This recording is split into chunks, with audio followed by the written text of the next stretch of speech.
So good afternoon, everyone. Thank you for joining our webinar this afternoon, Aging with Rights, Ending Elder Abuse in Canada on June 15th, World Elder Abuse Awareness Day. We are so pleased that you have joined us today for this exciting discussion that we're going to have on this important issue of elder rights. And we are partnered, Elder Abuse Prevention Ontario has partnered with CanAge as well as the Canadian Network for the Prevention of Elder Abuse to host this session. And we're so pleased to have this partnership. We held a session last year and we had an overwhelming response. And we, again, this year have an exciting agenda for you. And we do look forward to your participation during the discussion. Before we begin, I do have a few items just to go over in terms of logistics. So everyone will be, their cameras will be off and your microphones will be muted during the webinar. We do have accessibility for communication throughout the webinar. We have ASL and LSQ interpreters joined us today.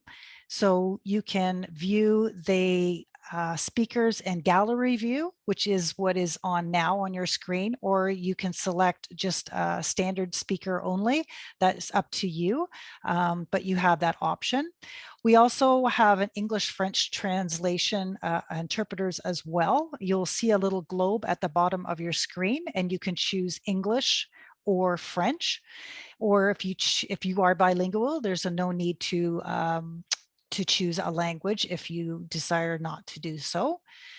If you would like to make the images of the screen larger for the speakers and make the PowerPoint smaller, there is a small little line between the images of the speaker and the presentation. If you pull that across, you can make the images of the speaker a lot larger and the PowerPoint smaller for viewing. The speakers who will be presenting will be visible on screen. Those who aren't talking will be off screen, as you see right now. There is an opportunity for you to ask questions. And so that's what this whole webinar is about, is for an interactive discussion. So we do encourage you to put your questions in the question and answer box. If you have a comment or a suggestion that you would like to make, please post that in the chat box. And with so many people online, it's really important if you put those questions in the question box so they don't get missed in the chat box. And we know sometimes that accidentally happens, but we just encourage you to do so. At the end of the webinar, we will be asking you to fill out a quick survey. Wouldn't take more than 2 to 3 minutes to give your feedback. That's really appreciated. It gives us ideas about how to plan future webinars and what key issues and learnings are from the day. As well, we will be doing a recording of the session, which will be posted on all partner websites and social media after the webinar today. So it does give me great pleasure to introduce Kerry Baisley, who is the Missioner of Indigenous Justice with the Anglican Diocese of New Westminster, who will be bringing our land acknowledgement today. Thank you. My name is Kerry Baisley, and I'm a citizen of the Métis Nation, British Columbia. My maternal Métis heritage comes from my 4 times great-grandmother, Nastitio Bott of the Swampy Cree. My paternal heritage comes from the settlers of Roussay in the Orkneys. I'm speaking to you today from the unsurrendered homelands of the Coast Salish nations, including the territories of the Squamish, the Musqueam, and the Tsleil-Waututh.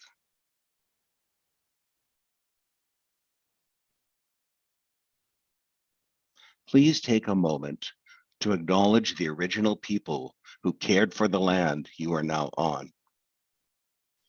Be thankful for the hospitality and generosity of the Indigenous, Inuit, and Métis people that has enabled all of us to live in this place we currently call Canada. Before we begin, let us remember the Tecumloops Tecumseh people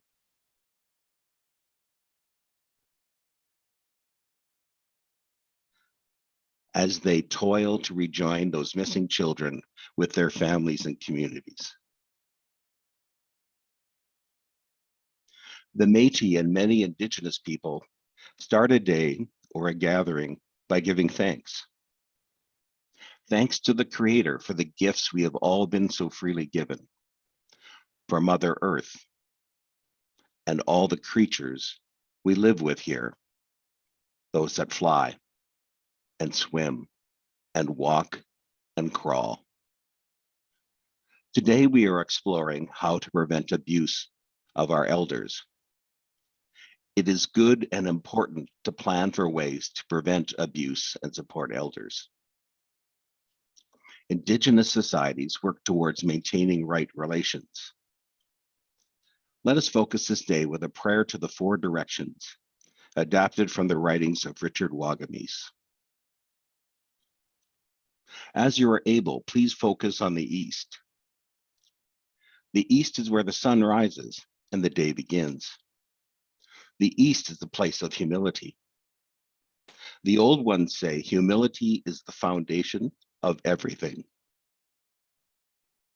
Humility is the ability to see yourself as an essential part of the greater whole. In the Ojibwe world, humility means like the earth. Earth, our mother, is the ultimate humble being. When the earth is given the ability, everything and everyone is allowed the same opportunity to grow, to become. May we be open to humility.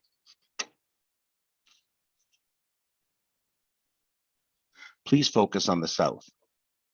The South is a place of trust. Trust is the spiritual byproduct of innocence. The Ojibwe say innocence is learning to look at the world with wonder. With wonder, we live in a learning way. Trust is the ability to open yourself to teachings.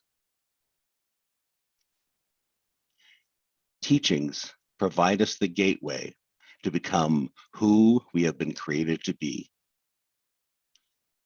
May we practice trust.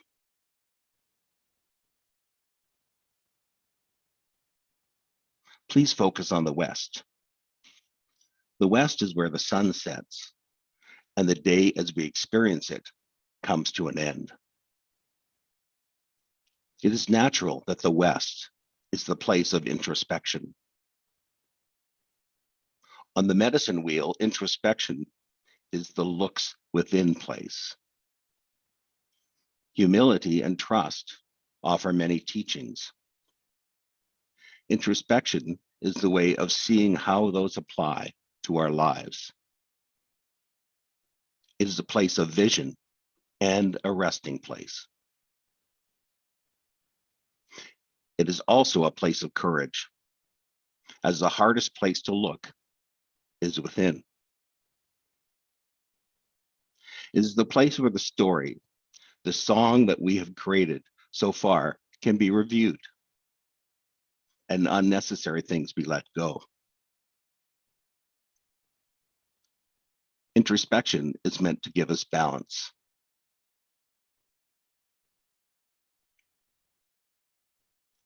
Please focus on the North. The North is the place of wisdom. Wagamese says to be truly wise is to understand that knowing and not knowing are one. Each has the power to transform. Wisdom is the gathering of teachings gleaned bit by bit from our lifetime journey. Testing, 1, 2, 3. Our goal is to share those teachings around us while we are still here. We are all on the same journey, and we become more by giving that wisdom, that treasure away. May it be so. All our relations.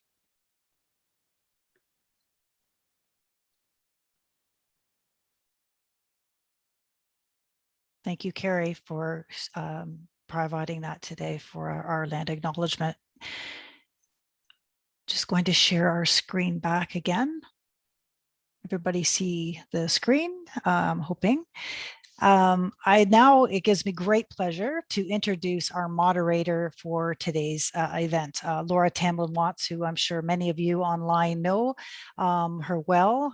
She is the CEO of CanAge. I'm not going to read her long bio because she has done so much in the field of elder abuse and elder law, and she's been a great friend and colleague for many years. She is taking the lead today to moderate our today's session and our discussion. So without further ado, Laura, I'm going to turn the webinar over to you. Welcome everyone, bienvenue, Kerry, Minister Schultz, all of you today attending. Thank you for joining us in celebrating World Elder Abuse Awareness Day. This is a very special gathering. Many of you will remember last year at the beginning of the pandemic when we were just wrestling with what it was going to mean to older people in particular. And now, all of this time later, we have seen some of the really devastating issues arise. Increases in elder abuse prevention. Ontario has indicated that they've actually had increases of 250%. And we know how critically important your participation is and how wonderfully rooted you are in community and in your work. I am delighted to open up first by thanking our presenting sponsor, Scotia Wealth Management. We are also going to thank our supporting sponsor, New Brunswick Financial and Consumer Services Commission.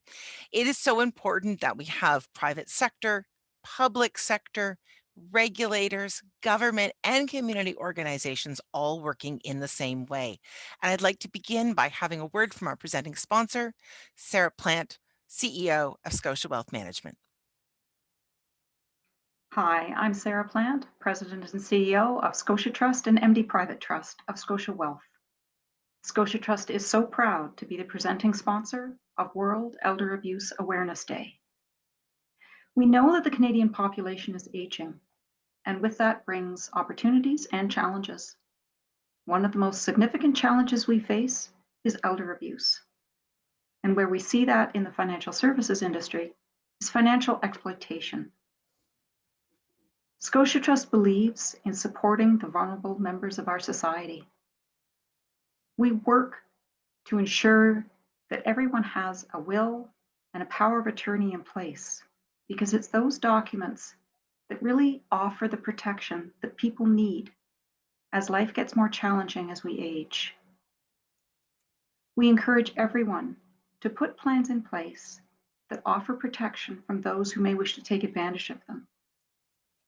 That will provide not only financial security, but also peace of mind.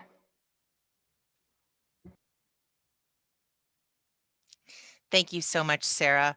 It's critically important that we all work together, and certainly financial issues are, as we know, integrated with other forms of elder abuse and neglect. And we're really proud to see organizations like Scotia Wealth Management and Scotia Trust moving more in the direction of supporting and putting older adults first while making sure that we are both responding to and supporting the needs of all people as we age, but particularly older people. I'm now so very delighted to introduce to you Kevin Hoyt. Kevin is the head of the Financial and Consumer Services Commission. He also serves as vice chair of the Canadian Securities Administrators.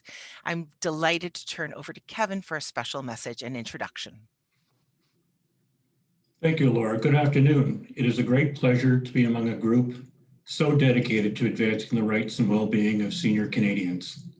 Thank you again, Laura, and your team at CanAge for organizing this important event and for the invitation. The Canadian Securities Administrators, or CSA, is an organization with a strong mandate for investor protection. Every June across Canada, the CSA and its members work on various initiatives to help Canadians detect, prevent, and respond to the financial abuse of seniors. These activities range from marketing campaigns to partnerships with law enforcement to virtual presentations and workshops. This year, we released survey data that revealed only 6 in 10 Canadians say they know how to recognize the signs of a financial abuse among senior adults, and less than half would know how to report it. These numbers are just further proof of the need for and importance of conversations like the ones about to take place today. Financial abuse is the most common form of elder abuse. As our population ages, it is extremely important that all Canadians learn how to recognize the warning signs of senior financial abuse and check in regularly with the senior adults in their lives. These financial conversations are critical to raising awareness of financial abuse and ultimately helping to prevent it. At this time, I am so very pleased to introduce the Honorable Deb Schulte, Federal Minister of Seniors. Minister Schulte was first elected as the Member of Parliament for King Vaughan in 2015. Mr. Schulte is an accomplished community leader focused on bringing people together and delivering positive results. Her mandate as Minister of Seniors is an important one, with priorities focused on providing greater security and a better quality of life for Canadian seniors and future retirees. Thank you, Mr. Schulte, for your focus on these important priorities. I look forward to your remarks. Minister. Thank you very much, Kevin. And hello, everyone. Bonjour à tous. Before I start, I too would like to acknowledge that I am joining you from the traditional territories of the Mississaugas, of the New Credit First Nation, as well as the Anishinaabe of the Williams Treaty First Nations, the Huron-Wendat, and the Métis Nation. It's a pleasure to join you again this year to mark World Elder Abuse Awareness Day. I'm also joined by my Parliamentary Secretary, Stéphane Lauzon. And I'm grateful to CanAge, Elder Abuse Prevention Ontario, and the Canadian Network for the Prevention of Elder Abuse for organizing today's event. Your dedication to bringing together seniors' voices from all over the country is invaluable. And thank you for your hard work towards building a better life for seniors. It's also so important that we get together to talk about how we can better care for older adults in Canada and fight senior abuse and protect the rights of older people. The tragedies in long-term care during the pandemic underscored the urgency of this goal. From the outset, our government has worked with the provinces and territories to help seniors in long-term care with funding, with advice, with PPE, vaccines, and manpower through the Canadian Armed Forces and the Canadian Red Cross. Durable improvements in the sector will take time. And an important step forward is the Health Standards Organization and the Canadian Standards Association development of national standards for long-term care. Their work with governments, stakeholders, and Canadians will help inform our ongoing collaboration with the provinces and territories on improving long-term care while respecting their jurisdiction. To that end, we committed to invest $3 billion to support the provinces and territories in ensuring standards in long-term care are applied and that permanent changes are made so that seniors and others living in those facilities can live in a safe and dignified condition. We're also developing criminal code penalties for those who neglect seniors under their care by putting them in danger. In addition to neglect, the closely related problem of abuse is also a priority for our government. We've all seen the statistics. About 1 in 10 seniors is the victim of a crime every year. With the number of seniors increasing to close to a quarter of Canada's population by 2030, seniors' abuse is also increasing. Senior abuse has harmed too many older Canadians for too long. Yet, there's no one accepted definition of abuse across the country or around the world, and we want to change that. The Government of Canada is determined to strengthen how we combat senior abuse in all its forms. And a foundational way forward is by creating a common definition, a common federal policy definition of senior abuse. Having this definition will provide a shared understanding of the issue, support cultural change, and public awareness. It will also inform government programming and policies, and it will provide a common ground for data collection and research.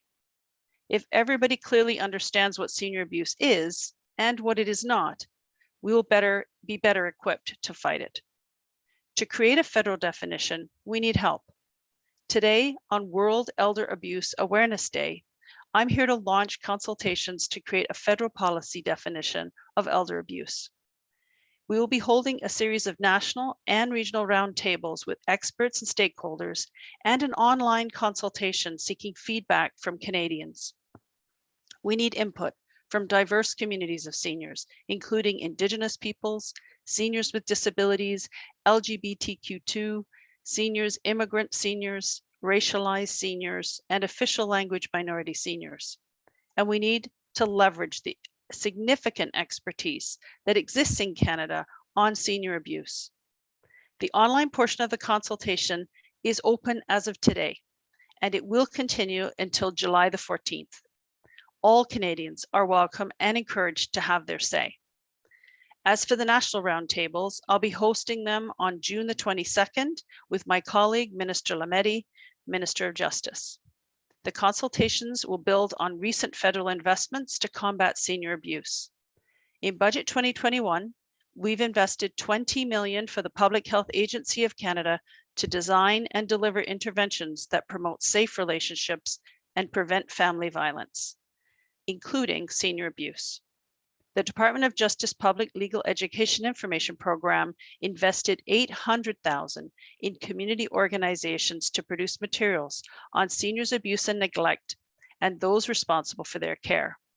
Seniors' abuse was also discussed at the virtual stakeholder symposium, The Future of Aging in Canada, which was hosted by federal, provincial, territorial ministers responsible for Seniors Forum, and that was last week. I'd like to ask for your help. Please spread the word about the consultation within your communities and networks. We want to hear Canadians' voices on senior abuse, and it's vital to coming up with a thoughtful and sound definition. By working together, we can lay the groundwork to better address senior abuse across this country. And speaking of working together, one of the best parts is recognizing and celebrating leadership. I'm delighted today to be able to present the Dr. Elizabeth Podnieks Award on Elder Rights in Canada to Dr. Lynn McDonald. Established in recognition of World Elder Abuse Awareness Day, CanAge annually presents this award to a leader in the field of elder rights in Canada. Dr. McDonald has in many ways helped to define the notion of elder rights. She's a scholar, a thoughtful leader, an innovator, and a mentor. She's the lead investigator of the groundbreaking Into the Light National Survey, which is still the largest prevalence study on elder abuse in the world. She is a professor at the Faculty of Social Work at the University of Toronto, where she founded the Institute for Life Course and Aging Program. She also founded the National Initiative for the Care of the Elderly. On behalf of the Government of Canada, I'd like to give Dr. McDonald a heartfelt thank you.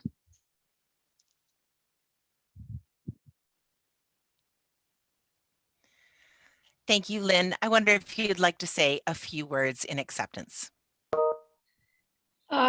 Excuse me. I'm surprised, and I would like to thank the minister so much for the recognition that I've been given today, and that would be for my team as well. But I also want to recognize the leadership of the minister, her leadership in the field, and the very fact that she's here today is an incredible support for the rest of us, and I want you to know that. I also want you to know that we appreciate all the things your government has done. And one of the things that I want to say is that your government has also, which you didn't mention, has funded over $2 million for our group to do a national prevalence study of elder abuse in long-term care. And that will be the first study of its kind in Canada and the second one in the world. So talk about visionary. I truly appreciate it. The other thing I just want to mention is the greatness of Elizabeth Podnieks as the quintessential pioneer in leading all of us, whether in research or practice, to fight the horror of elder abuse. And I also just want to note that I appreciate Laura Tamblyn Watts and CanAge and what she has done and what the financial sponsors have done. For the rest of us together, we need to march forward and fight and keep fighting to put to rest this horrible, horrible problem of elder abuse. Thank you so much. Thank you so much, Lynn, and thank you, Minister Schultz. Your announcement today really gives both lift and hope to all of us who've been working so diligently. And I want to echo my thanks to Dr. McDonald for her global leadership, her national leadership, and her constant support of new scholars, new communities, and new organizations being developed. Truly, you are a credit to your country, and your many recognitions are now added one more. So again, please join me in thanking Dr. Lynn McDonald, the 2021 recipient of the Dr. Elizabeth Podnieks Award in Elder Rights in Canada. Thank you, Minister. I wanted to just offer any last words that you might want to say. I know that you are going, and we're so grateful that you are, to talk to media and share more about your message today on World Elder Abuse Awareness Day. We know you have things coast to coast to coast, and this exciting announcement is something we are looking forward to. But I just wanted to offer you any last words to leave our community with today. Well, Laura, thank you very much. And it is unfortunate that I do have to go, because the conversations will be very enlightening and are always excellent. So I do have to go, but thank you so much for inviting me to join you again this year. And I look forward to joining you again soon at your next venture. And again, it was very kind words, Dr. McDonald. A true leader you are. You recognize others when really we're here to recognize you. So thank you all. I wish you an excellent event and good wishes for a good day ahead. Thank you. Thank Bye-bye. you, Minister. We're now moving to the next portion, our active discussion. And I'm very pleased to briefly introduce to you our expert panelists who come coast to coast to coast. And I am going to briefly introduce each of them in turn and then invite them all to the stage. Our first expert is Dr. Olive Brayton. Many of you will know that Dr. Bryanton is well known in Prince Edward Island, as well as in the rest of Canada, for her work around seniors issues. She's been the recipient from a number of different awards, including the Queen Elizabeth II Diamond Jubilee Award for the Minister of State for Seniors, Alice Wong, which she received in 2012. She has also been invested as a member of the Order of Prince Edward Island for her outstanding citizenship and excellence. Our next panelist is Dr. Raza Mirza, who is an assistant professor at the University of Toronto, as a fellow at the Institute for Life Course and Aging, and also tirelessly runs the National Initiative for Care of the Elderly, which Dr. McDonald, of course, founded. He's also the lead for the Canada Home Share program. He has been at the forefront for research and community engagement on issues around elder abuse support, people living with dementia, intergenerationalism, and now as well, intergenerational housing. Welcome, Dr. Mirza. Our next presenter is Dr. Alex Mihailidis. Alex, you will know, I'm sure, as the CEO and scientific co-director of AgeWell, Canada's NCE networks of Centers of Excellence on Aging and Technology. Alex is also the Associate Vice President for International Partnerships at the University of Toronto, where he also holds the Barbara G. Symist Research Chair and Rehabilitation Technology at the University of Toronto and Toronto Rehab. He is also extremely well known as one of the 2 leaders of the National Standards for Long-Term Care, and his focus is with the CSA, and then he is leading a team, again, on a volunteer basis, through looking at operations and IPAC issues for long-term care standards. Thank you, Alex, for joining us today.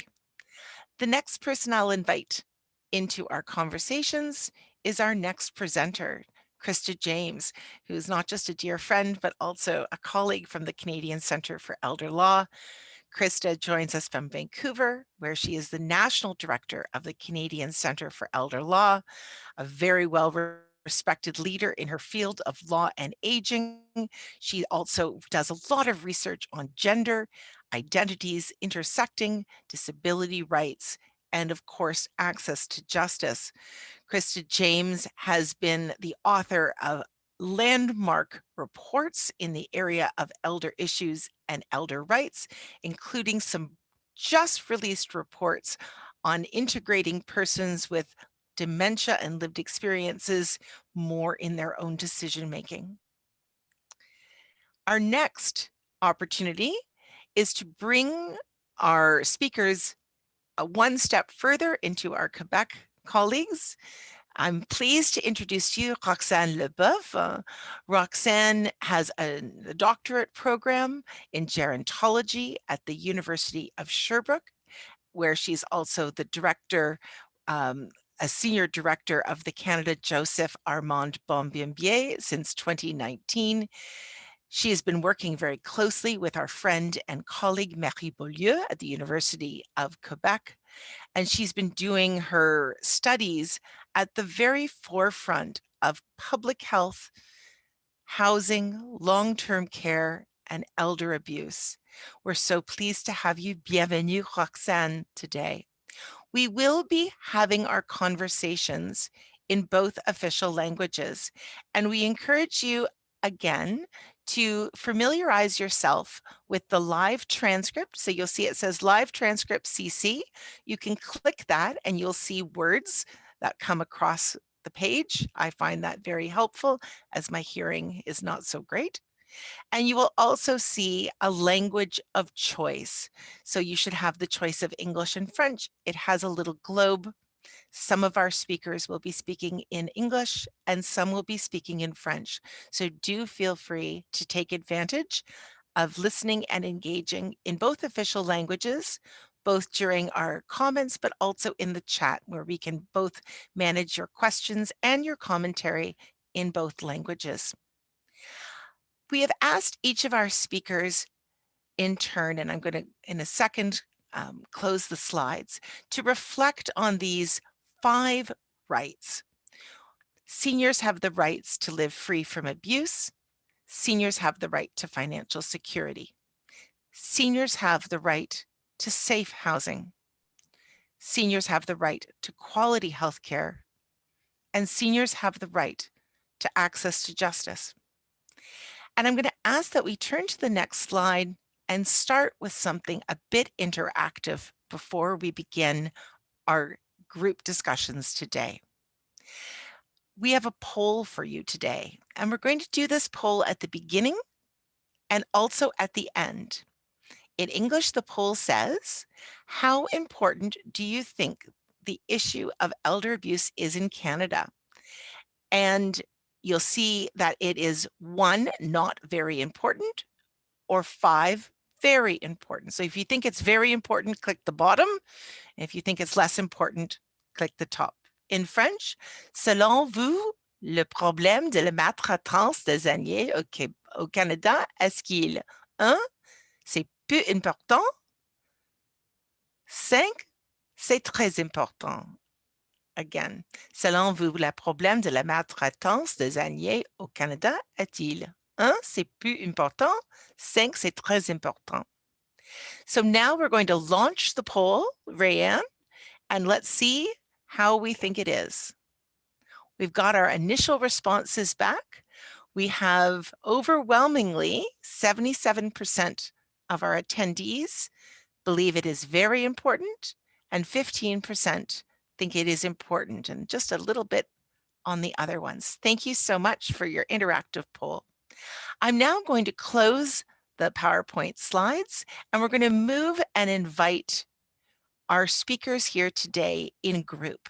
So for each of our speakers, I will ask that you start your video and join us on the screen today.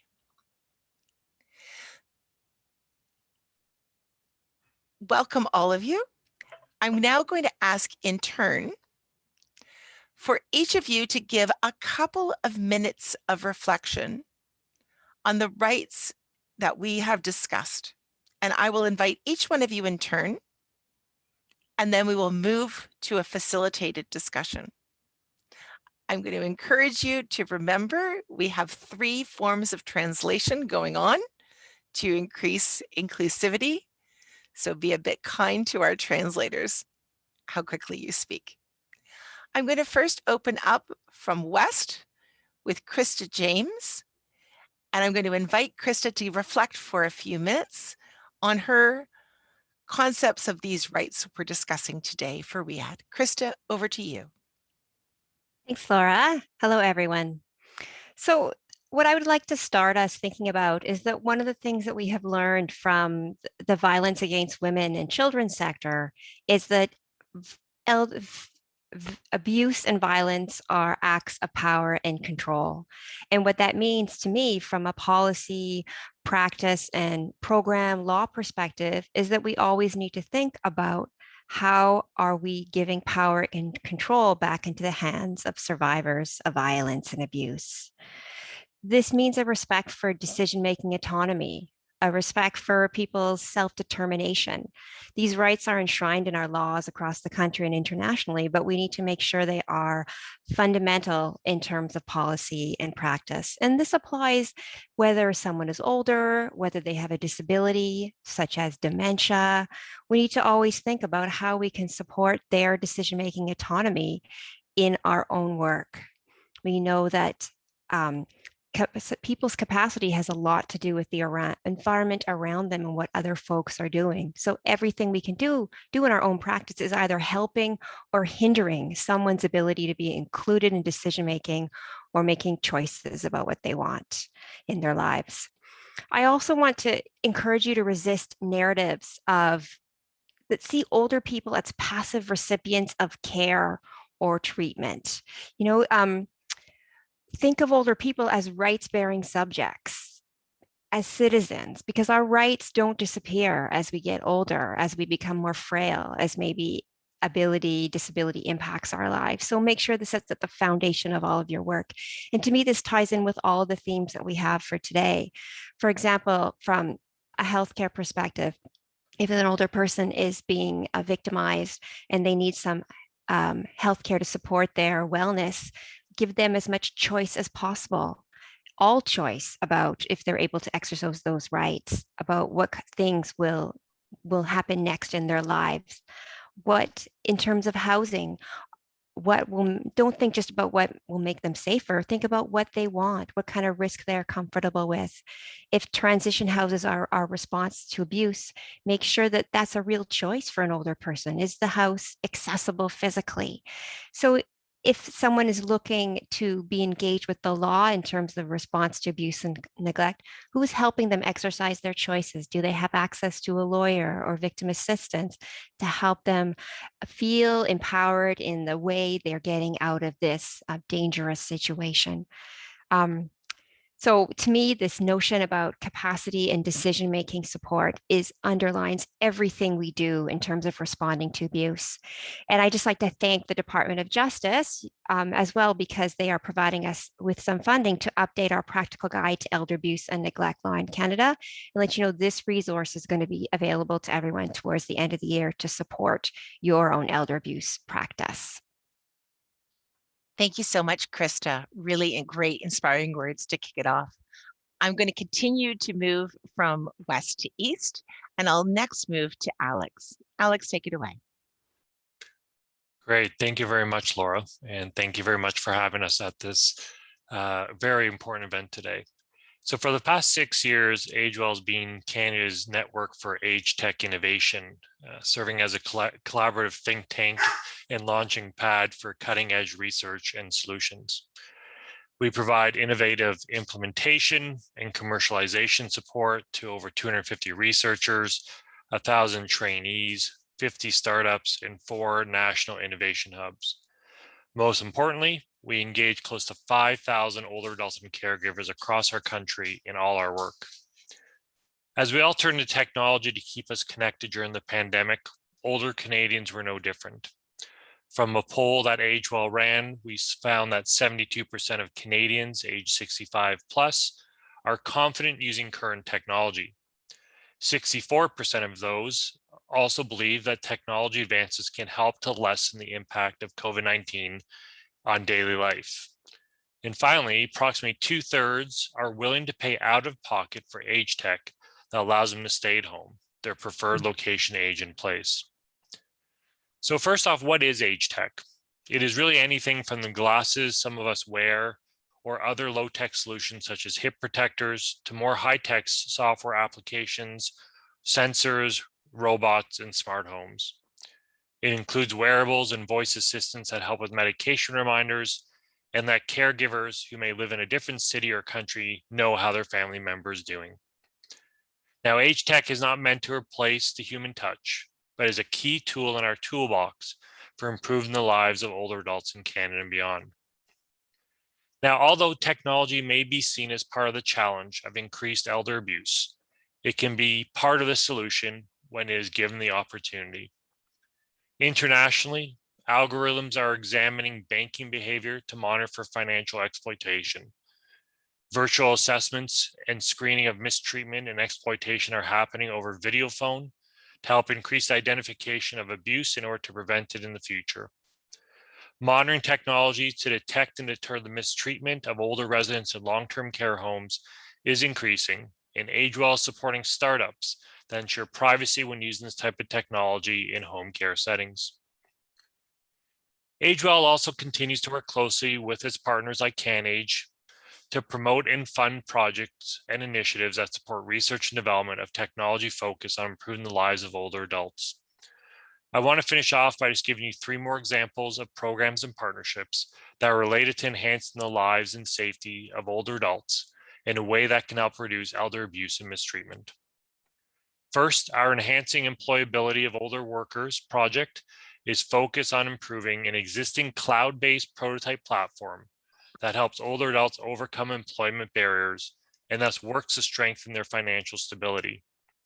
Second, COG at Work is a program that focuses on enabling employers to provide affordable, sustainable, and inclusive workplace models for employees with mild cognitive impairment and dementia, which could improve their financial independence and maintain their digital literacy to help prevent future abuse. And finally, our Advanced Technologies for Pain Care in Older Adults with Dementia project can help prevent forms of neglect by improving pain care and assessment for older adults with late-stage dementia who may have difficulty in communicating verbally. This project uses facial recognition software that only records video when pain is detected in an older adult's face, allowing staff to come in, do an assessment, and provide any needed changes in treatment. So with that, again, I thank you very much. I encourage all of you to come and reach out to AgeWell and to work with us towards some technological solutions that can ensure the safety and dignity of all older Canadians. Thank you, Laura. Thank you, Alex. And I'll encourage everyone in the chat, bilingually, you'll see the information about AgeWell's survey. So have your say and do feel free to click that link to learn more and to share to your networks. Thank you. Continuing east to west, I think, Raza, you're just a little bit east of Alex. Over to you next. Thank you very much, Laura. I have to admit that I look forward to working with my colleagues at CanAge and CNPA and Elder Abuse Prevention Ontario, and I really value this opportunity to speak today. But I have to also admit that marking an occasion like World Elder Abuse Awareness Day also brings me a sense of sadness. But I'm energized by the announcement that was made by the minister today and also the recognition for Dr. Lynn McDonald, our scientific director. I think it's important for me to just very briefly share that a lot of the doors and research that have been opened with respect to elder abuse have been because of the tireless work that Dr. McDonald has put in, and that I've been privileged to be able to see that work firsthand. So I'll start off with that, and I'll tell you that I know that our work continues and that there's a lot of work still left to be done. And I'll highlight this headline from the Toronto Star yesterday. And this headline in the Star yesterday was troubling, and I still get a hard copy of the paper. It said, when baby boomers finally leave their current homes, it said finally leave their current homes, it's going to free up space for young homeowners. And I want to remind us that a lot of the things that are related to elder abuse are stemming from ageism and discourse around issues about scarce resources like housing and jobs and other scarce resources like healthcare that we're talking about today really underpin a lot of this issue around pitting the old versus the young and who deserves what in society. So I'm troubled by this headline that was in the news yesterday, but at the same time, I'm reminded that it's this very ageism that strips people of their rights, it strips people of their dignity, and the idea of social citizenship as you get older is stripped away from you when we continue to engage in conversations where we talk about rights in the context of old versus young sometimes. And we're talking about housing. When we talk about safe housing, we're talking about housing that doesn't jeopardize the health, well-being, or financial security of an older adult. And people are sometimes surprised when I say this statistic, that 95% of older adults continue to live in the community. They don't live in institutional settings. And this is actually where they prefer to live. Older adults want to stay in their homes and communities for as long as possible. And what that headline suggests is that that's not a space or a place where older adults belong. And so to challenge this narrative and to recognize that the issue of housing really cuts across a number of the domains that we are working with here today, we as an organization have been working since 2018 on a program which actually in a very purposeful and meaningful way brings generations together, unites the young and old, and against this narrative of the young versus the old. And it's an intergenerational home sharing program that really leverages this idea that older adults are welcome and very active contributors to our community, and we have to help them, be able to age in place. And sometimes that means a simple thing like allowing them a little bit more financial security, allowing them some emotional and social support, and really valuing the contributions that they can make. And so the Canada Home Share program was built around this idea that we need to unite generations and that we really want to work towards keeping our older adults in their homes and communities, because when we start to move them away from the settings that they're really used to, that they're connected to their friends and to transportation, that we increase their vulnerability and their risk for things like ageism and for things like abuse. The other piece that's important is that a program like Home Share, and then again in the context of elder abuse, we have to also talk about things like depression and social isolation. We also have to talk about loneliness and addressing those factors that sometimes push people out of their homes and their communities as well. So, and I'll close off by saying that we know what the implications of these things are. Higher mortality, stress, shorter lifespan. So all of these issues are connected in some way to elder abuse and to isolation and to ageism. And I want to also just suggest one thing, that our focus forward should be on empowering older adults. And to just echo something that my colleague Krista had said as well, is that we have to recognize the power imbalance when we're talking about scarce resources. We don't want older adults to be dependent on others for housing and financial security. We want them to be active participants.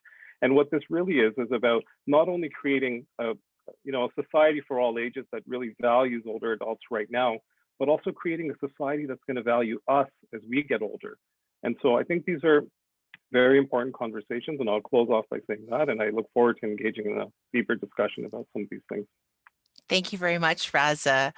A lot of really resonating pieces there. We see in the chat comments really reflecting that underpinning of ageism as one of the challenges to rights. Alors, Roxane, c'est à vous la prochaine. Vous êtes Ville-Québec, je crois. Alors, c'est plus est. Roxane, your turn is next. You're in Quebec, so you're more east. Thank you very much. I will speak in French. for sharing and for presenting, because there's a simultaneous interpretation. It is really important that we use and converse in both languages. We have 538 participants. This is incredible that so many people decided to join and attend today. And the other panelists, of course, all the rights that are being put forth are very relevant. We need to talk about this, especially for the elders. As for today, I wanted to focus to the right to live without abuse, as Mr. Raza Mirza just mentioned. They need to be able to live in a safe environment. Even though most elders live still in their home, more often when we get older, we move into a collective housing, especially in Canada and Quebec. There's collective housing that hosts lots of elders, or private residences for autonomous and semi-autonomous elders. According to the Société canadienne d'hypothèque et de logement, in 2020, 64% of the elders were living in these kind of residences. And to compare this with the rest of Canada, the average was 5 to 10%. So in Quebec, it is really the tradition to have these elders living in such residences. And when we talk about abuse, whether it's in long-term facilities or in other homes, the abuse is being done by the staff, though in these houses, the collective life is really active. And sometimes there's bullying and abuse among the residents. And this issue is an emerging issue, especially for this population and for people who are going to move in such residences. So regarding the elders abuse research, since 2018, we have run several projects with these private residences in order to document well such issues. There was a first project which allowed us to document what type of abuse people were being faced with. And there's another project to develop a program to prevent abuse among residents as well. On top of it, regarding rights breach within such situations, which also can occur within the different types of abuse. According to our researches, the resident and the staff have observed 4 different types of abuse: psychological abuse, we have gossips, ageism comments. Some people are going to be laughed at because of their incapacity or their appearance. There's going to be insults, rejections, intimidation, for example. We've faced also some physical abuse. Some other people are going to push or spit or just push. There's also material abuse, vandalism, for example. We also observe sexual abuse. What has been documented is especially sexual type of comments. When we analyze people's discourses for my thesis, I was interested, saying that when we have this information and when we focus on breach, what comes out? Without being very surprised, people do not always associate abuse and rights breach, because we feel there's the infraction to the freedom of life and a joy of life.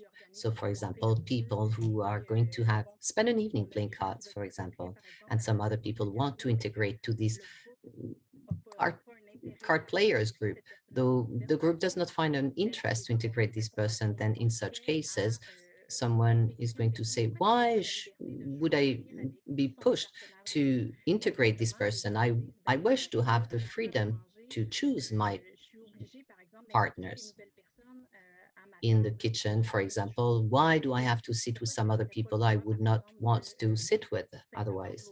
Why shouldn't I be able to just sit with my partner or with my friends? So this notion of freedom is really being highlighted by the residents.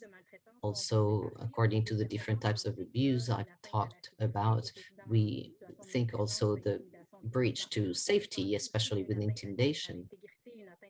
We can talk about integrity breach as well.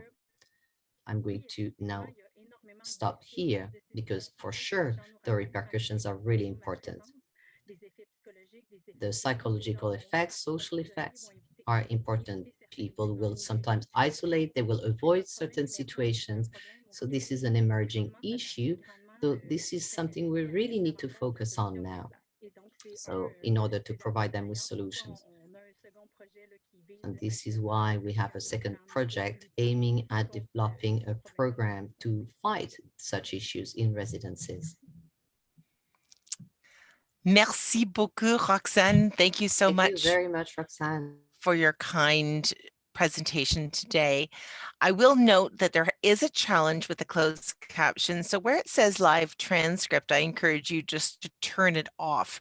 So the live transcript has a challenge, and I encourage you to just turn it off. So you can do that by clicking live transcript, and then it turns on and off. We are hoping to correct that, but I encourage you to unclick it and turn it off at this point. Olive, I think you are probably very used to being the most east in many presentations, but you are by no means last in our heart. It's a delight to invite you to provide us with your comments today. Thank you very much, Laura. And it is indeed a pleasure to be involved with this illustrious group of people. But as an older adult and as an advocate for older adults, I am very concerned that older people in our society are not valued. They're not recognized as contributing citizens. They're not seen as persons with capacities and strengths, and still not fully protected as human beings with all the rights and protections they deserve. This is a blatant disrespect for older adults through the systems, and older people are discriminated against every single day. And that is happening right here in Canada. And shame on us. As a society, we can and must do better.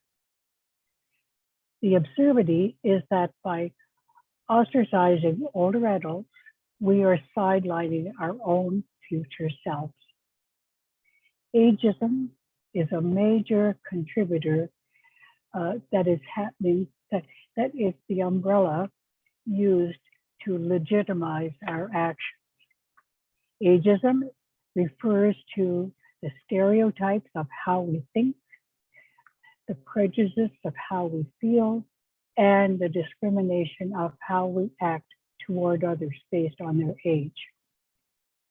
Ageism affects everyone. Children as young as 4 years of age become aware of their culture's age stereotypes. From that age onward, they're institutionalizing and use these stereotypes to guide their feelings and behaviors toward people of different ages. They also draw on culture's age stereotypes to perceive and understand themselves, which can result in self-directed ageism at any age. In reality, ageism is everywhere, from our institutions and the relationship to ourselves. For example, ageism is in policies that support healthcare, that ration healthcare by age.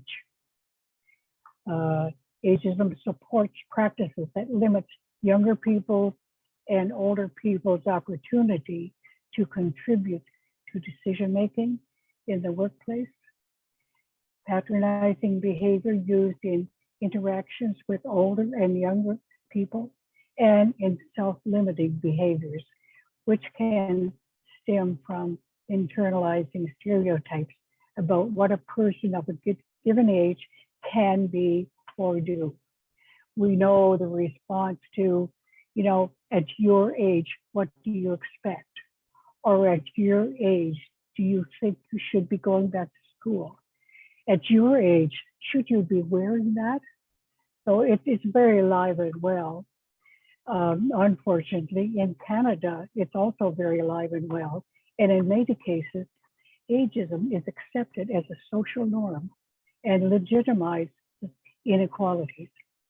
Ageism is rooted in a cultural belief that aging is negative. It's bad to age. We must not look or act old.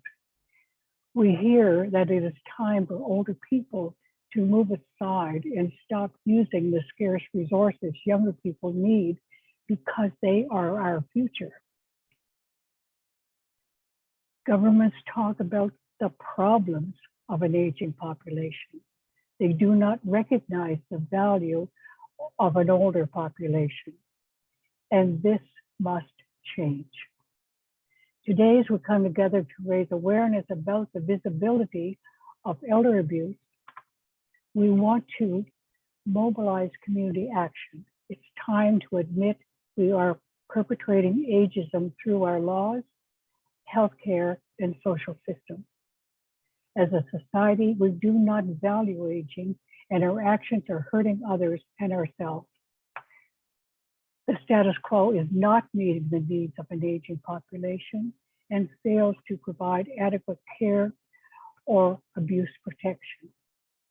To recognize the value of the contributions of all ages in our society, we must begin by accepting that growing older is a normal life process.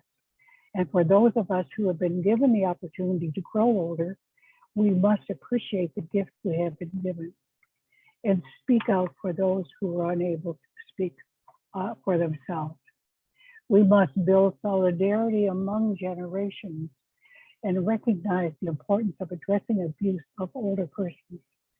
Older adults have the rights to live free from abuse in a society.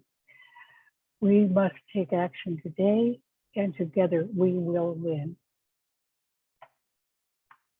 Thank you. And you see why we close with Olive, because nobody could follow that afterwards. Thank you so much, Olive. I have the great privilege of moderating at this point. We have a number of questions in the audience that I'm going to get to. I'm going to start off a question about intergenerationalism. And Olive, you broke up the issue of intergenerationalism. Alex, you're doing work on intergenerationalism as well. And you know, Raza, you've been focusing on this as well. So I'm going to ask each of you very briefly, because I want to use as much of our time as possible to build on Olive's call for intergenerationalism. Raza, do you want to just speak a little bit to the work that HomeShare is doing on intergenerationalism and what you've seen some of those outcomes be? And then Alex, I'm going to ask you to talk about intergenerationalism in technology as well. Sure, I can start off by just talking about a couple of statistics that are important. I would say that when we ask students who are interested in participating in the HomeShare program, for example, and say, when was the last time you interacted with an older adult? Most of the participants who answer that question would say they haven't. So I would say between 5 and 8% of people interact with an older adult who are younger than the age of 30. So let me just clarify. So students who are being asked this question under the age of 30, saying, when was the last time you interacted with an older adult? About between 5 and 8% would say, well, once a month or maybe once a year. And what that really highlights is that there aren't opportunities for interaction between younger individuals and older adults, because we're less likely to see them in schools and universities. We're less likely to see them in our workplaces. And what ageism says is that there are certain spaces and places where older adults should be and they should belong. And all of us have been saying that. And I'm just reiterating that as well. And so that sort of approach really separates people by their age and limits the opportunity for engagement. Thanks, Raza. And just before I flip over to Alex to talk about some intergenerationalism, just wanted to amplify Jill's question that she sent in about home care restricted to students matched with seniors. Happy to share that the HomeShare program, which was piloted in Toronto, is now being expanded across the country. And Jill, I'm also happy to share with you that the expansion of that project is not just very young people with people of a certain age, but is developing in a number of different ways. So thank you for the question, Jill. Alex, you're hearing a lot about what people need, what some of the myths are for older people in technology, about some of the generational issues around that. Can you share with us a little bit about what you've been hearing in the last 6 months as you've been going coast to coast on this? Yeah, sure. And this is really important in terms of the technology use, but also technology development. But Laura, as you alluded to, there's a number of myths that we need to bust, out there around the role of older people and their comfort level with technologies, and that generational gap in technology is getting smaller as the population continues to age, and as we have a new demographic of older people coming in as well, who are quite used to having technology as part of their lives and will continue to demand it. With respect to the intergenerational aspect, though, as I mentioned, this is a critical aspect in everything that we're doing around technology. We have found that having intergenerational interactions around technology has helped with education, has helped with the acceptance of technology, has also helped in the reduction of stigma of some of these technologies, as well as we start to use more common off-the-shelf devices in the care of older people that their grandchildren may be using, and that may be a Google Home or whatever smart home device you wish to use. I'll just finish up with an example of a project that AgeWell has been funding in the Indigenous community, where the project has the community's youth working with the elders to use technology in capturing and preserving their stories and promoting this whole notion of storytelling.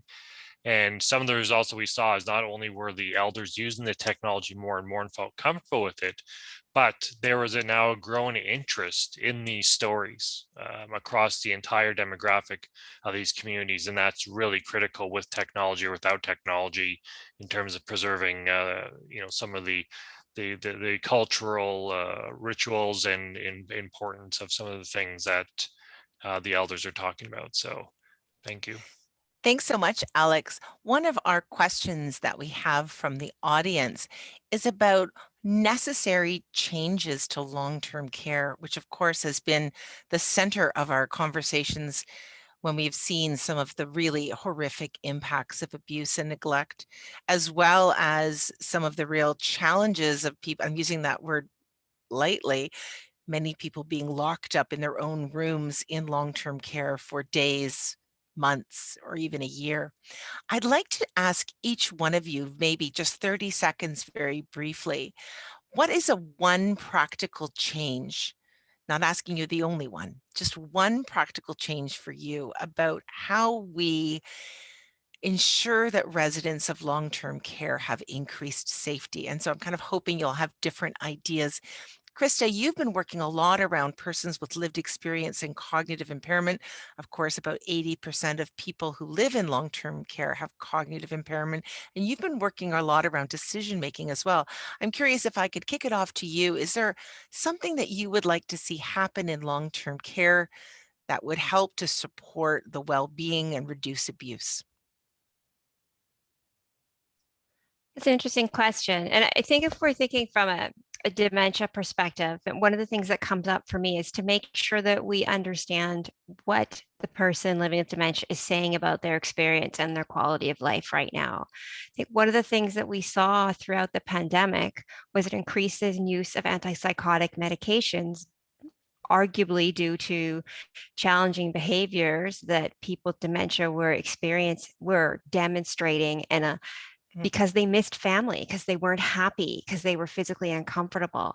That I think that the response of medication often results from not being able to understand what that person needs in order to feel safe right now, whether it's communicating with someone who speaks their mother tongue, physical discomfort about the bath water, what is happening in the room when that particular care provider is not there.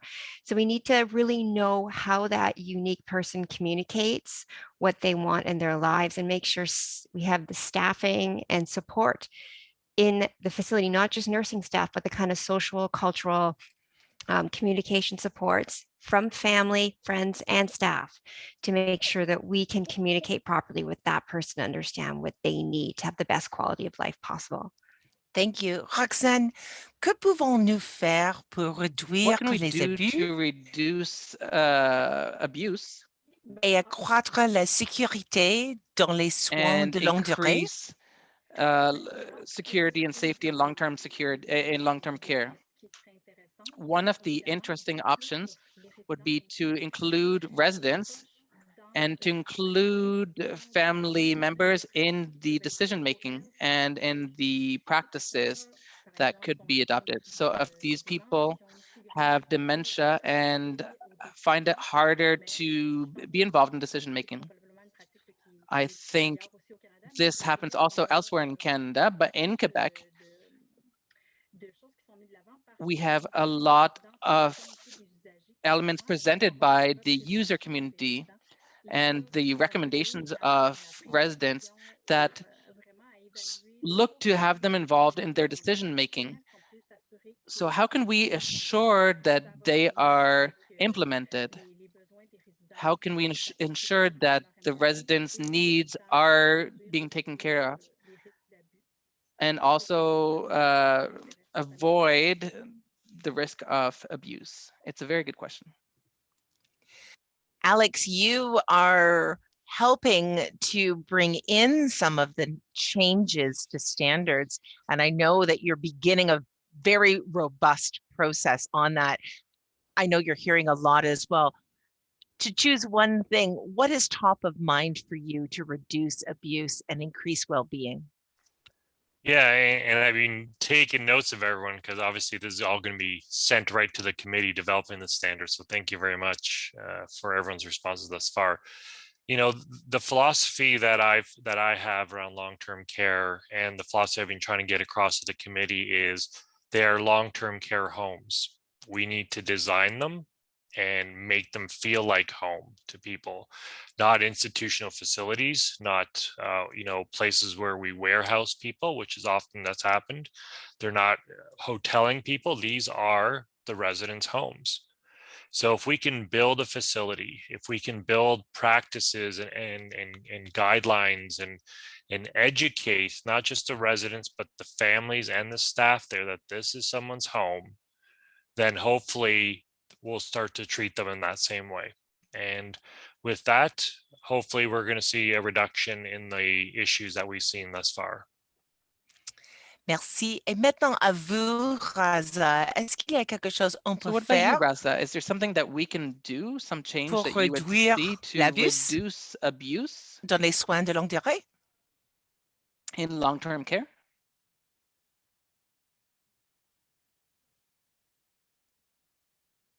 Raza, you need to unmute. Raza, I'm not sure if you're muted. Anything we need to do to reduce abuse in long-term care and to increase activity and well-being? Well, I mean, if you look at the statistics about abuse in long-term care, a lot of it is related to staff burnout, stress levels, and poor staffing ratios that lead to a huge workload on staff. Essentially, there are issues related to resident aggression and abuse. A lot of the individuals in long-term care right now are managing a cognitive impairment, and I'm sure that additional staffing and resources would really help with that. So I think that's where a lot of maybe some of the first steps that we can take lie. Yeah, staffing is such a huge concern. We know that. Olive, from you, I know that you've been focusing a lot on seniors' well-being, both in communities and in long-term care. Are there top of mind things that you would like to see to reduce abuse and increase well-being in long-term care? Well, I think that we have to stop seeing older adults as a group. We all have very different life experiences. We're all in a long-term care for very different reasons. I have a dear friend who's in long-term care because of arthritis. And she has found that there's absolutely nothing there to stimulate her mind, to help her continue being a person who's got hopes and dreams, and someone to have a great stimulation opportunity. We have to look at people as individuals who come from very different backgrounds, who bring very different expectations with them. So It's looking at the person as in a holistic way and making sure that we're seeing them as a person, not as someone who has a certain disease or an illness or of a certain age. I want to build on that and acknowledge a couple of the questions as well. Sharon was asking, why are we not hearing from more seniors as to their needs, wants, and protections for the age? And that's a great question, Sharon. Part of it, of course, has been that the seniors' issues are not always top of mind, although they often seem to be top of mind just before a provincial or federal election, I'd like to point out. And with 72% of all seniors voting and 89% of all seniors voting in the last two federal elections, I think we're going to see some attention as we come into this fall. Sharon, it's critically important that we do hear from older adults across the country. And I just want to flag organizations like community response networks and other organizations at the very local level, which I think are critically important. As well, we're knowing that seniors are really adopting technology very robustly, and Alex's work on technology adoption has really dispelling a lot of the myths. Alex, maybe just for a minute or two, could you just dispel some myths about technology adoption and older adults, particularly maybe in the past year? Sure, absolutely. And, first off, if you look at the number one demographic who's buying, for example, smartphones, even over the past several years, it has been the older adult population. You look at the use of other types of technologies, such as, ebook readers and other devices. Again, the number one consumer group are older people. Over the past year, while we've seen some awful things happen and we never want to experience this type of pandemic again and the experience our older people went through, if we can drag out some positives, it is the fact that we're seeing older people use more technology. 2/3 of older adults are now using telehealth technology. They're going online for shopping. They're going online to communicate with their loved ones. And this is an increase. And when you talk to them and say, well, why did you start using it? Again, a majority of those polled said it was because of the pandemic itself. This trend is not going to reverse, right? We're not going to have people go back to not using technology. And so as our demographic of older people continues to grow and change, again, this myth that technology is just this big roadblock or barrier to older people is going to completely disappear. Yeah, and I just want to acknowledge a few more questions and then we're going to move to our next step. Margaret Gillis, who is a tireless warrior for the rights of older people, put into our chat today about the importance of supporting the UN Convention on the Rights of Older People, which is not yet there and enforced, but we've been working on that for many years. And I strongly encourage you to reach out. We'll put some information in the chat again about the UN Convention on the Rights of Older Persons. And I encourage you to look to Margaret's leadership at the International Longevity Center on that. Also wanted to acknowledge Maureen. Her moat was around elder abuse being, often familial. And one of the things that she was suggesting is that we have more social work, or indeed, I'm going to expand your point there, Maureen, more specialization available in older adult expertise, so gerontological social work. And we know that we need capacity building in all of these areas because some of the areas are based in ignorance. Some of it is because we don't have specialization. And again, building in communities, if you don't have a place to go to, and that may be a shelter or a resource that is alive to the issue of elder abuse and neglect, that can respond to the red flags, and there aren't those resources to help. We don't want people coming and saying, I'm in need, and no help comes, and perhaps they could make themselves more vulnerable. And I'm just going to last close by one of the other calls that was talking about banks. And we know a lot that financial institutions are really wrestling with this. There is, however, some encouragement, and I encourage you to, like me, be a little bit heartened. There is the voluntary, or as I call it, not very voluntary banking code for seniors, which is now in its first year, and banks are now being held to standards that are higher and have to have training and supports. One of the other requirements is that they be connected to local resources. We also are seeing changes to the investment sector, and it was so good to have our opening from the CSA really talking about the work that the securities sector is doing as well, because when you have concerns about banking and powers of attorney or other forms of abuse and neglect, we know that as individuals, we can't do too much. We need the banks, we need the regulators and the sectors on board. And I also want to acknowledge the great work of the Canadian Centre for Elder Law in that space as well. This ends our discussion point today, and I'm going to thank our discussion. We're going to move on to the next piece of it. So Rayanne, I'm going to encourage you to pop up our slides again, and I'll let our presenters go with my dear thanks to each and every one of you for your leadership. The links you'll see to each of the organizations are both in the email that you're going to get, as well as we'll be able to see them in the chat. Again, don't forget to fill out AgeWell's survey in both official languages. We've got 3 quick polling questions that we're going to start right now. And Rayanne, let's move to our first polling question.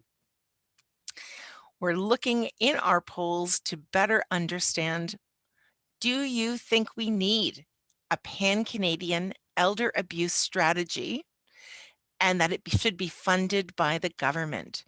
I'll read that again. Do you think that we need an elder abuse strategy in Canada and that it should be funded by government? In French, that's pensez-vous que nous avons besoin d'une stratégie pour la prévention de la maltraitance financière par le gouvernement In du English, Canada? do you It's just think a we need yes an or elder no. abuse strategy in Canada that it be funded by the government? All right, we'll Thank just you give for you your responses. another question. Yes or no? Give it another 10 seconds. All right, Rayanne, let's see where we get. Well, that is pretty smart. We have a 98% agreement that we do. Well, don't worry. We'll make sure that we get that information to our minister as part of our follow-up. Let's move to our second question. Do we need elder abuse response networks in every province and territory in Canada? Do we need elder abuse response networks in every province and territory in Canada? In French, pensez-vous que chaque province et territoire devrait avoir un réseau de prévention de la And now, do we maltraitance need des elder abuse animaux? network in every province and territory in Canada? Pensez-vous que chaque province et territoire devrait avoir un réseau de Do you prévention de la think that each maltraitance province and des animaux? territory should have a prevention network against elders abuse? Okay, let's see what our responses are. Okay, 98%. We have one contrary-minded person. Thank you. And our last poll. We're going to do one more poll. How important do you think is the issue of elder abuse in Canada? So this is the same poll that we did at the beginning. How important do you think is the issue of elder abuse in Canada? And now in French, selon vous, le problème de la maltraitance des According to animaux au you, how Canada important do you think est-il? the issue of elder abuse in Canada Selon vous, le is? problème de la maltraitance des animaux au How Canada important do you est-il? think is the issue of elder abuse in Canada? And let's take 2 more seconds and then let's see our responses. So this was the entry and exit question. We have 88%. Oh, I think my eyes are bad. Pardon me. 83%. So we had an increase from 77 and again, 13%. Thank you so much for that. Let's continue our next set of slides. We want to talk a little bit about the work that's being done led by our colleagues and co-presenters, the Canadian Network for the Prevention of Elder Abuse. At this point, it's my great pleasure to turn this over to Bénédicte. Bon après-midi. Hi, everyone. One more Hello, time. everybody. All of our speakers and panelists today, you were fantastic. I think we had so many more questions than we could address, but we'll do our best to address them through our work and through maybe a follow-up webinar later on. There were many, many great questions. I'm here today to introduce what CNPA is doing with the support of many of the organizations that you've seen presenting today, including CanAge, NICE, Elder Abuse Prevention Ontario, and others. And we have started crafting what we call a roadmap to better elder abuse prevention. And what that means is that we are looking at what's happening across the country. We are having conversations across the country to see what's in place, what exists, what doesn't, what works, what doesn't, and to devise, well, a map, something that will help you figure out whether you are an individual, a community, a senior service provider, a government official, figure out where you are, where you need to go to improve prevention, and how to make that happen by working collaboratively. So that's going to be our focus for the next little while. We've already started engaging in consultations across the country, and we've created a short video to summarize what we're doing and why. So hopefully we can play it.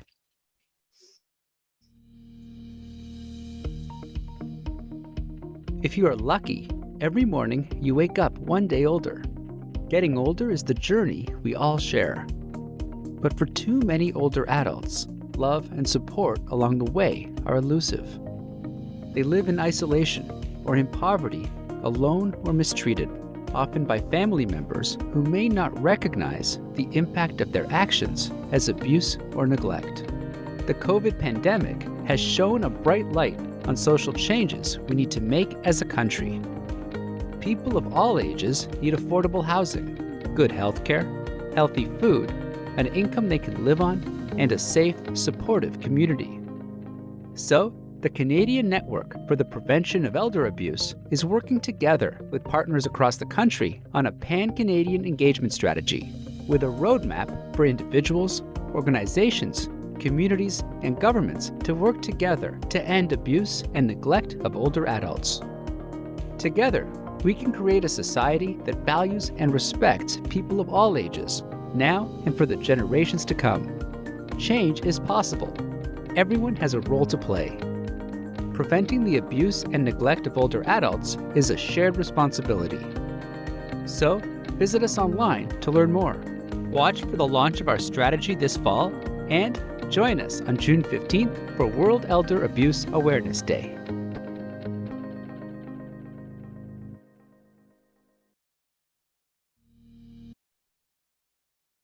So this is what we're doing. You will be hearing from us a little bit more in the fall when we release the full roadmap. And I wanted to acknowledge some of the comments and the questions earlier that asked about an equity lens and that asked about how we are going to go about including a more intersectional lens to elder abuse prevention. And I wanted to at least reassure you that this is a big part of our plan, and we are working really hard to make this a reality. So once again, thank you all very much. Thank you so much, Benedict, and thank you for your leadership on this. I'm going to just do a couple quick closing slides. Remember to stay in touch. You can join each of these organizations for free. That lets us reach out to you. So CanAge, the Canadian Network for the Prevention of Elder Abuse, and Elder Abuse Prevention Ontario. This information will be posted on our websites as well, and you'll be able to watch this and share this video again. On our next slide, you'll see that we have the opportunity to keep connected. So these are some of the ways, if you use social media, that you can keep connected. And again, this information will be sent to you in a follow-up.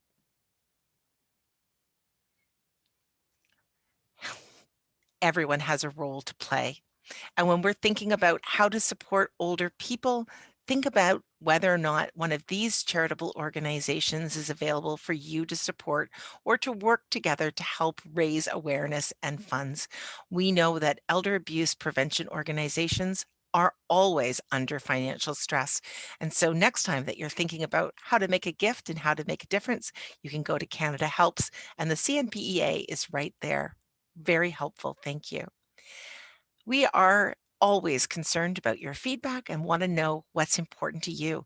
We're going to have our survey in the links right now, and you will also get it as well as a follow-up. So you can see that the link is going to be posted into the chat. And yes, we can get the slides as well. They are being posted on our webinar.